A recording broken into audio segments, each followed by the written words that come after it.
د روژې مبارکه میاشت ملګرو هر انسان دا سوچ کوي چې یاره زه ثواب وګټم. ولې دا کوشش کوي؟ ځکه دا کوشش کوي ملګرو چې ثواب ګټل هر څه پکې یو په دوه دي.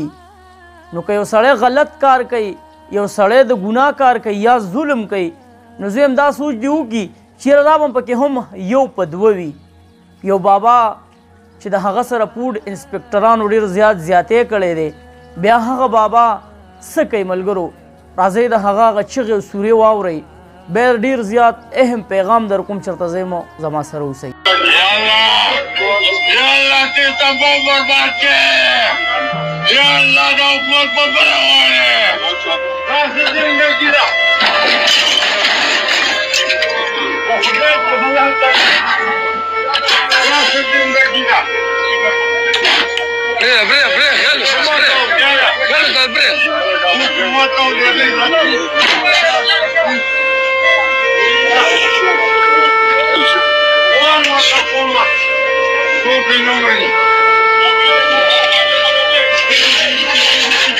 ملګرو د سپینګیري دغه فریاد تاسو واورېدو. هر سړی په کور کې سپینګیری لري. هر سړی دې دا سوچ وکړي ملګرو چې ما خپل پلار، ما خپل سپینګیری والد صاحب دمه کړی دی. ولې مې دمه کړی دی؟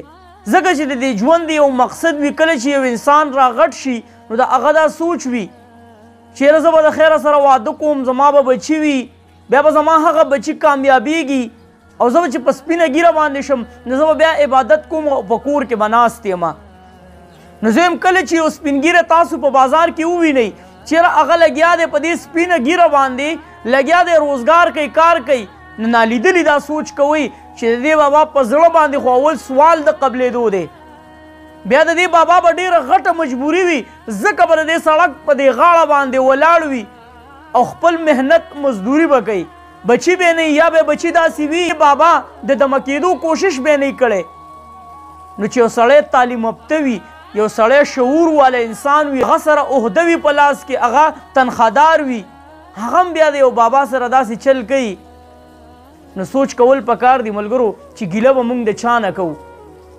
موږ به خپل فریاد چاته کوو چې د فریاد ځای ټیک د منم کیدای شي دا بابا غلطي وه، دا بابا په غلط ځای کې ولاړو، خو د دې خو دا طریقه نه ده چې ته د دې بابا سره داسې قسم یو کردار وکړې چې هغه بابا په دې باندې مجبوره کړي چې هغه لګیایي، هغه خپله ګاډۍ راواخلي، هغه سړک ته راوغورځوي، هغې کې چې کوم سامان پروت وي هغه سړک ته راوغورځوي، د هغه چغې، د هغه کرکې، وایي د سپینو ډکو نه الله جل شانه له حیا ورځي.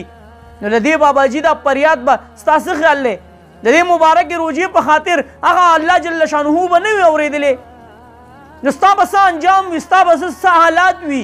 نو په عام چاپېرچل کې هم موږ تاسو ته عاجزانه ریکویسټ کوو که یو سپینګیری، یو بابا هغه تاسو ګورئ چې هغه کار کوي، هغه روزګار کوي، نو تاسو نالیدلي دا سوچ کوئ چې یاره دې بابا ته به تکلیف وي، په کور کې به د داسې حالات وي چې دغه بابا به په دغه سپینه ګیره باندې مجبوره کړی او روډ ته به یې راویستی چې هغه کار وکړي.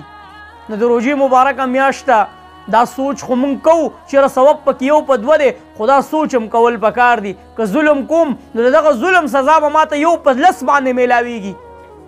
نو دې بابا سره چې کوم زیاتی شوی دی، راځئ چې د اواز تر لرې پورې ورسو. کیدای شي زموږ د دې اواز د وجې دغه چې کوم سپینګیري دي، کوم باباګان دي، د هغوی سره صله رحمي شروع شي نو هغه به ډېر ښه. چېرته مې الله مخاد آباد او خوشحاله ساته. اخره کې اواز پاکستان زنده آباد، مسلمان زنده آباد، تل دې وي، آباد دې وي زموږ وطن پاکستان دې وي، مسلمان دې وي. الله په امان.